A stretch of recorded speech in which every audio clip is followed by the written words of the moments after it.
The introduction of Guarantee to Keep You Dry and the promise was, from my point of view, one of the most influential steps we did in the past.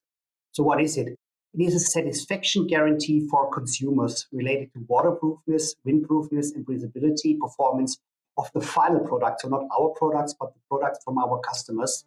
And it says, if you are not satisfied with waterproofness, windproofness, or breathability of the GORE-TEX product, we will repair it, replace it, or refund your purchase price. Welcome to HeroInside the Ingredient Branding Podcast with Tomas Vucurevic. In each episode, Tomas will draw from his vast experience as the go-to global ingredient branding expert and will discuss this subject with visionaries and pioneers in the field. How do you go from the zero position as a supplier of a new ingredient to the hero position in demand around the world? Let's find out.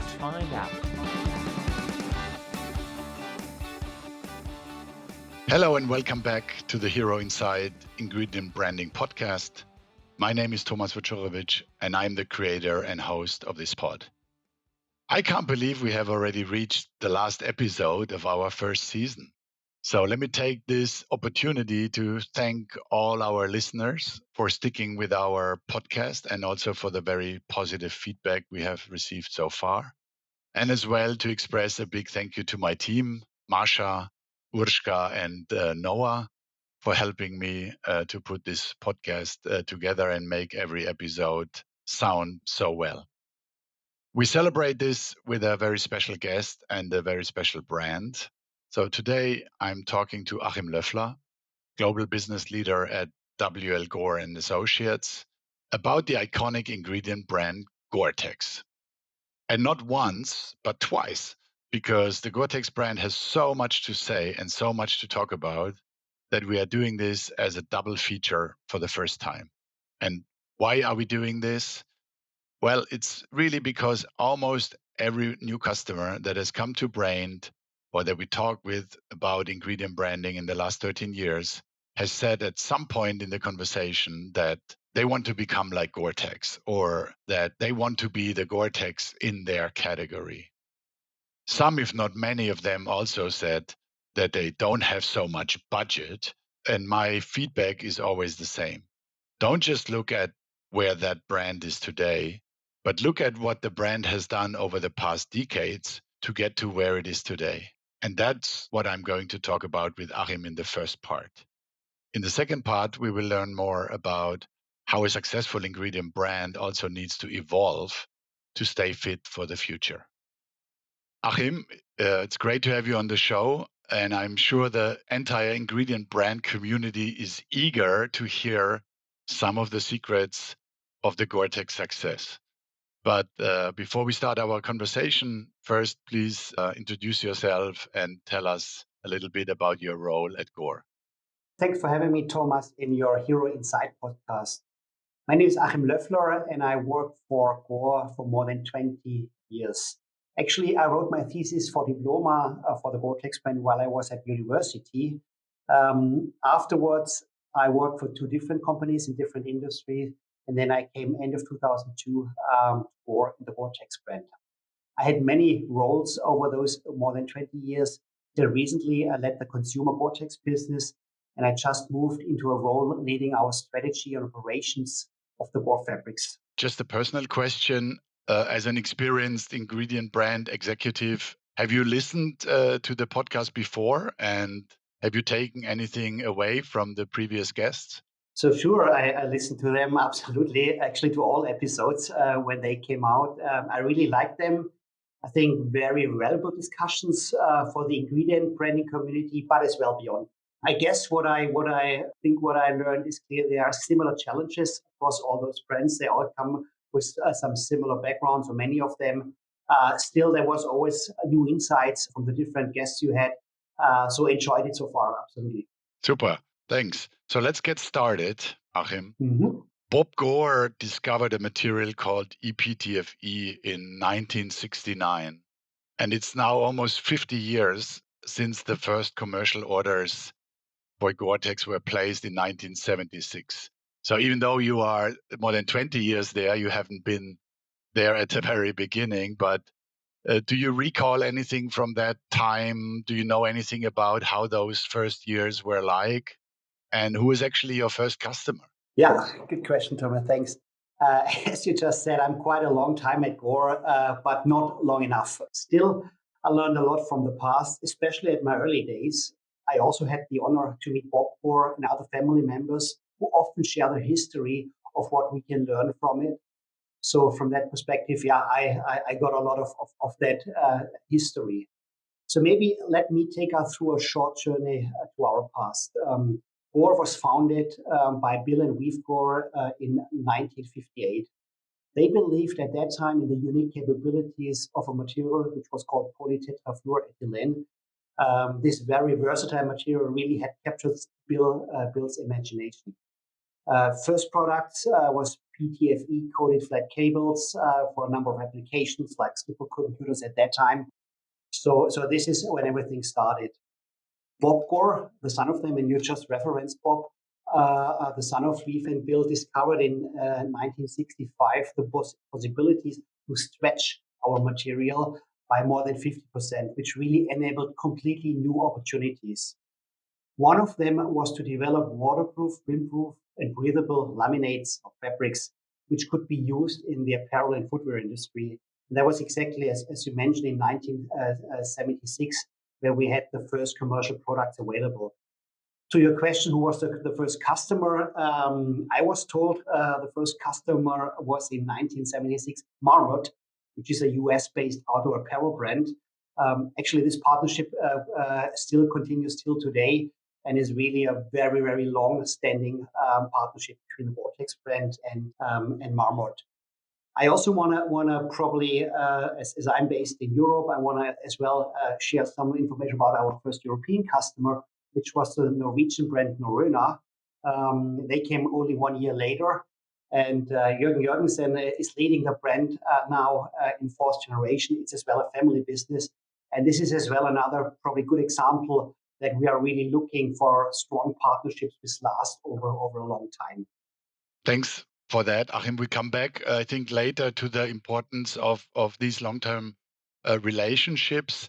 So after starting selling the products in 1976, I think the business went on for a couple of years. And then in 1989, there was a groundbreaking change that took place in the business with the introduction of the guarantee to keep you dry promise. What was that about, and how did the market and also the consumers respond to the fact that a material company is giving a guarantee for the finished product? So the introduction of guarantee to keep you dry and the promise was, from my point of view, one of the most influential steps we did in the past. So what is it? It is a satisfaction guarantee for consumers related to waterproofness, windproofness, and breathability performance of the final product. So not our products, but the products from our customers. And it says, if you are not satisfied with waterproofness, windproofness, or breathability of the GORE-TEX product, we will repair it, replace it, or refund your purchase price. So that's a bold statement. But that step at that time really reinforced our commitment to quality and to customer and consumer satisfaction. With that step, we needed to evolve our business model even stronger and partner and influence the value chain up and downstream to make GORE-TEX products to the defined standards and with the expected quality. It meant, for instance, that we even more qualified materials of our customers to use in their final products. We created different levels of collaboration with factories where the final products get produced. Or we needed to work on construction technologies to make shoes waterproof and breathable. So you can see I can get a lot of excitement around that topic because that was such a big milestone for us. But to your question, to the market reaction, the approach was generally much appreciated by our customers as it's provided some assurance to product performance and reliability. Retailers and consumers appreciated the confidence the guarantee gave to the product performance, and it for sure helped to build one of our strongest brand values, which is trust. So that's really important to understand. For sure, this had consequences, and as I just said, with that step, we needed to influence much more product development, production of our customers. That was not necessarily always like being a material supplier, that we step deeper into those kind of areas of our customers. We look for agreements we wanted to establish. So not every customer at the beginning, at least this is what I got told, was willing to sign those kind of agreements. But finally they did. And as I just mentioned, it was really a very, very important decision for us in the past. Wow. I think that will be a surprise and an important learning for many ingredient brand interested people, that you have to take bold actions if you really want to control also the quality and intervening into the supply chains upstream and downstream, or better, also collaborating with them on all of these aspects. That goes way beyond only the production of the materials, which is for many other ingredient brands their main focus. So as far as I know, GORE-TEX is still the only ingredient brand that offers such a guarantee on the performance of the end product. And you explained how that was established. Is that still relevant today? Absolutely, it is. And I personally believe it still helps to keep the brand value of trust of the GORE-TEX brand on a very high level. So I see this as a key element of today's success, as we really, and that I think that's important as well to understand, that as we really innovate around final products and not necessarily around membranes, films, or laminates, a product we are selling. So our concepts, what we're doing, are written around shoes or jackets or pants, for instance, and it will, what we call, ensure fitness for the intended end use of the product. So that's really a big understanding, and Bob Gore actually introduced that approach across a company as well in the other areas of Gore. And this time-proven approach to offer products that are fit for the intended end use, ensuring that our products do what we say they will do over that useful lifetime. Our partners really like.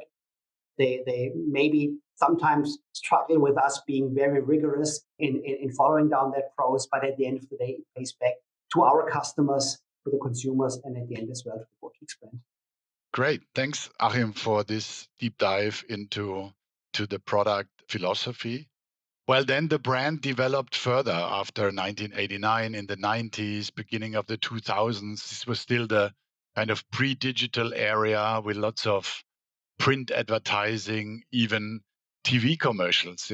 I cannot imagine that today a lot of ingredient brands are thinking about running TV commercials. But at that time, there were also much less channels. There was retailer catalogs as a communication medium, which were the Bible. Every two times a year, there were the big retailer catalogs.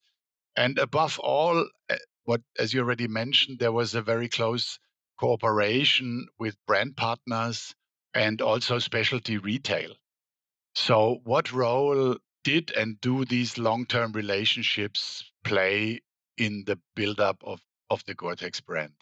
So, I mean, first of all, I smiled. You cannot see this in the podcast, but I smiled when you mentioned the retailer catalogs as the Bible. I was exactly one of those consumers far before I was at Gore. I always looked for those catalogs many, many times, and I got aware of the GORE-TEX brand already back then. But to your question, Thomas, from there, what were the next 10, 20 years? And actually, I want to highlight three elements here. Brand building, and I come to that in a second, you just referenced. I think the other element was really conducting the value chain as well, linked to our guarantee to keep your dry promise. And then as well, broadening the technology and product portfolio to new product forms and end uses. So number one, brand building, 80s and 90s were significant growth periods for the GORE-TEX brand.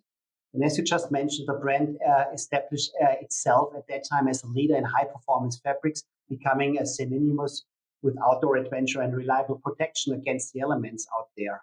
And advertising helped us to get there, played this crucial role for us. And back in the days, television campaigns highlighting our unique benefits of the GORE-TEX product, such as waterproofness and breathability qualities, really helped us to build that brand. I have to admit, at that time, brand building was probably less complex than it is today. So in our today's media landscape, it's obviously much different. We don't do TV commercials anymore today, but back then it was really helped us to build brand awareness for sure. Well, if I interrupt now, Google and the search engine optimization and keywords are taking up so much budget. That was enough in the old days to make it a TV campaign, and the results are sometimes also questionable. But there's a lot of money now going, obviously, into the whole online communication that was also prior used for other targeted media. But let's go back maybe to your second point. But that's right, and therefore communication today is much different. And today, normal TV broadcasting is not. You have today Netflix and other channels, so it's different consumer behaviors. But to my other 2 points here, we also established this approach to work along the value chain. I just mentioned the brand building with consumers to generate pull from the market, but we also started closer collaboration and partnership with retailers, which were the interface to consumers at that time. We all know this today is much more complex. Brands are focusing strongly on their direct-to-consumer business. But back then, these strong partnerships with outdoor sports shoe retailers were really instrumental to build the GORE-TEX brand.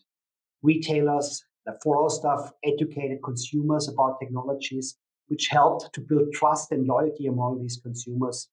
Retailers displayed our products in an attractive way, which created the attention with consumers and in the stores. So it's similar here, like with our direct brand customers. We have a long relationship with lighthouse retailers such as Paragon, REI in US, or Schuster, Globetrotter here in Germany. So we really worked, even if there was nothing really we sold to retailers, we created partnerships with those highlight retailers, lighthouse retailers, actually in the markets we are targeting. And then to the third point, what happened beyond that, we clearly continued to innovate with new product technologies. We went into new product forms, but also we just evolved technologies. Let me stay with a garments or jacket example. We had then GORE-TEX Packlight, GORE-TEX Pro for harshest conditions. All that helped us to manifest our product leadership approach in the market. So it was not this one invention, and we just market that one. We really continuously innovated as well with products. Yeah, the technology has evolved and also new applications have been introduced, right? So from gloves, accessories, professional workwear, and footwear. You personally started out in the footwear sector. That business has also developed very well in the past 20 years, hasn't it? Absolutely, and thanks for the question. Yes, I started in Gore in footwear and spent most of my time actually around that product form. So probably I still consider myself a kind of a shoe dog, if you will. And I tell you, my wife still claims I have more shoes in the closet at home than she has. I'm not sure if this is true, but anyway, so there's a connection from me personally to footwear and shoes for sure. But anyway, let's go back. Yeah, GORE-TEX began to incorporate as technologies for footwear in the 80s. The first boaties were developed in 1982, revolutionizing waterproof footwear by allowing breathability while keeping the feet dry and comfortable. That was really a step forward.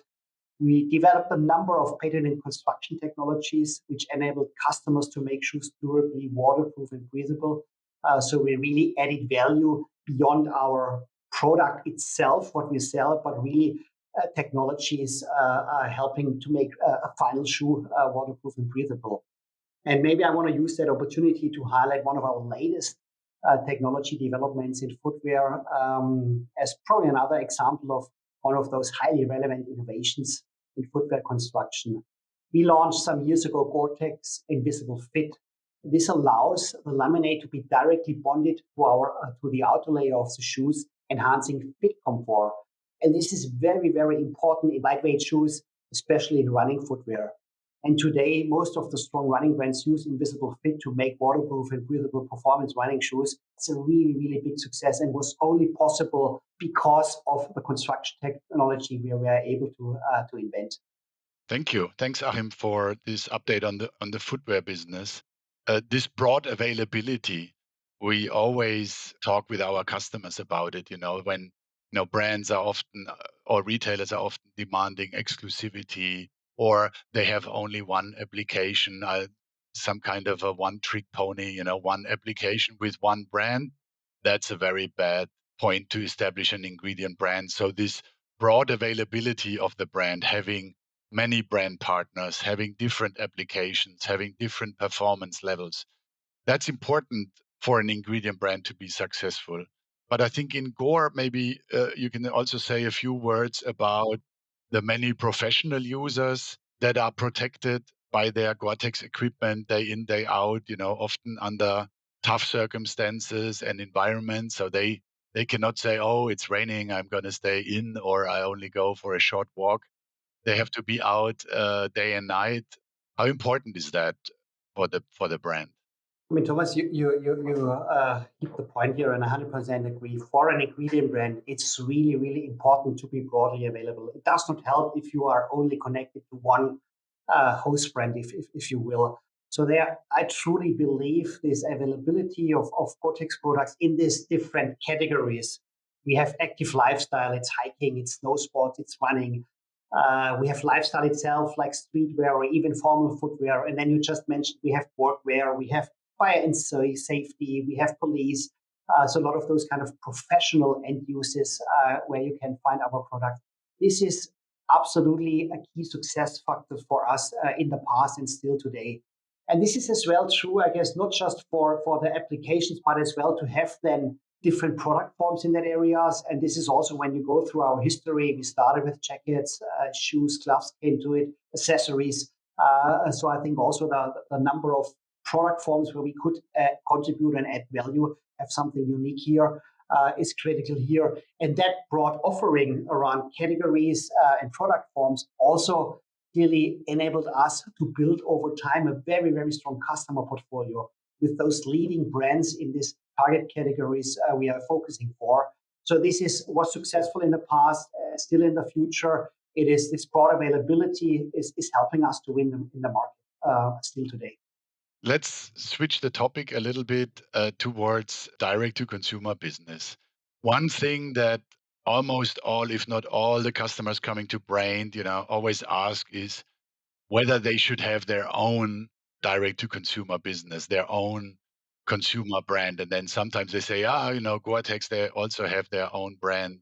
And I always reply in the same way. I said, it's not so much a question of whether you should have one, but rather why should you have one? So what is the strategy behind to start your own direct-to-consumer business?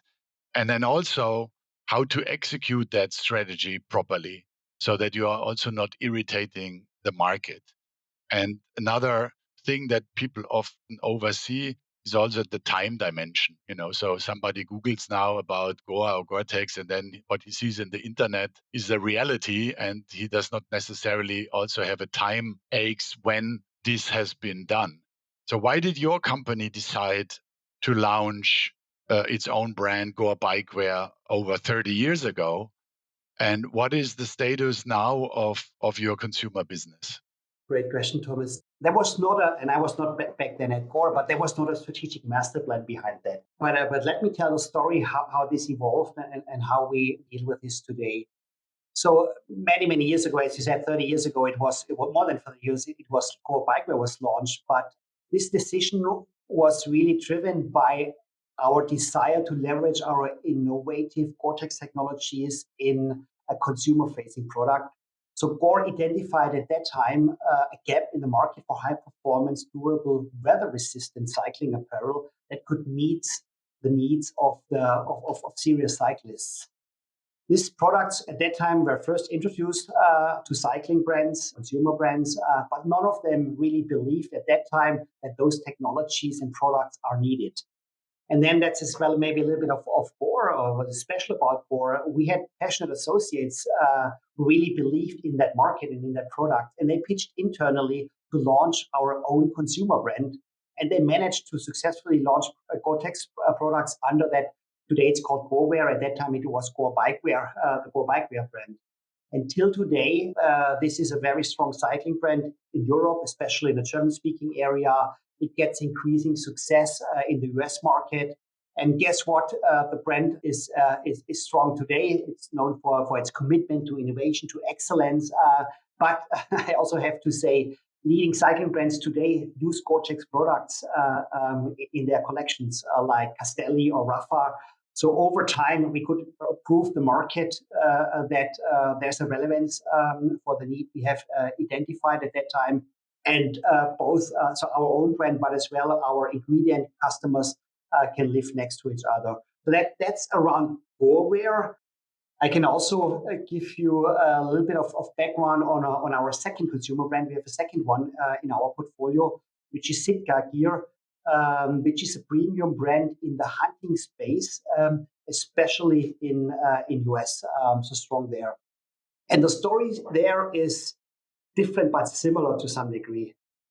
So in the 2000 years, the hunting market in US was heavily focusing on mid-price points, big retailers out there. And SITKA at that time, it was not a Gore brand, it was a brand by itself. At that time had a different vision and believed in the premium hunting market. And at some point, we acquired the company, and SITKA was really able to build a huge fan community with their premium products by offering high quality, high performing innovations and products to that consumers, clearly at different price points than competition. And it somehow created this new market segment on that just had much higher price points. So SITKA developed really great. It's really an experience brand. It's a special community, and they offer a lot of services to the hunting community. So another exciting example. So both brands are doing well today. And as you just see, it was not driven by, yes, we also want to be in that market like other brands. We identified a gap in the market. Nobody wanted to go there. So we created that market by ourselves. What a great learning for our ingredient brand community to understand that, really being successful over such a long time, over 50 years, successful ingredient branding is so much more than having just a product or a product technology. Thanks, Achim, for this journey through time. I think very few other brands can say the same. So slowly concluding this first session of our double feature, let's talk a little bit about the present at the end of this first episode. Where does the GORE-TEX brand stand today? So I talk for Gore Fabrics, and that's very much connected to the GORE-TEX brand. So our mission as Gore Fabrics is to push the boundaries in the combination of comfort, protection, and sustainability. So we always had the intention that GORE-TEX products provide the best combination of the highest level of durable performance with a low environmental footprint. This is today, with our sustainability challenges we have as a society, more important than ever. And therefore, we also evolved our positioning of the GORE-TEX brand from being a performance brand to become a responsible performance brand. And that's probably something, Thomas, we should touch on in the second session we will have.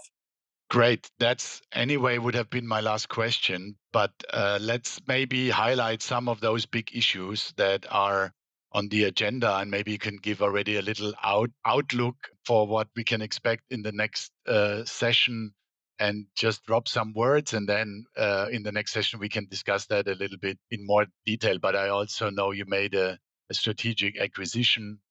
For example, in the area, in the sustainability area, you introduced a new material platform.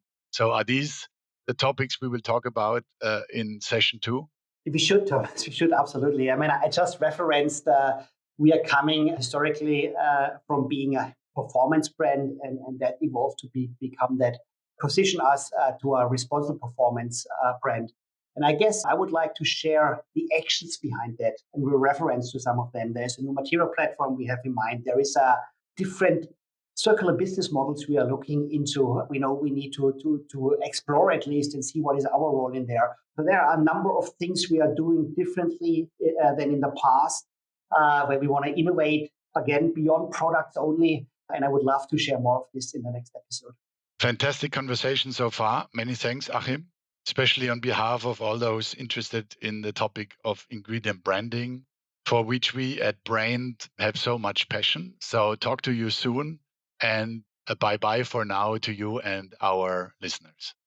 This was the first session of the HeroInside Ingredient Branding Podcast with Achim Löffler, global business leader at Gore Associates, who took us on a journey through time with the GORE-TEX brand from its inception in the 70s to the present day. In the next session, we talk to Achim about how also a successful ingredient brand needs to evolve to stay fit for the future. To share your insights and questions for this episode, head over to our Brand LinkedIn page and join the conversation. The link will also be posted in the show notes. Subscribe now to the HeroInside podcast to be sure not to miss the second session with Achim Löffler and the GORE-TEX brand. Until then, keep exploring, learning, and being a hero in your journey towards a better world. This has been an episode of HeroInside the Ingredient Branding Podcast with Tomas Vucurevic. Each episode features stories and wisdom from game-changing creators and the shapers of the world's most exciting and influential ingredient brands. To learn more about ingredient branding and Tomas's work, visit brand.co. That's BRAIND.co. Until next time.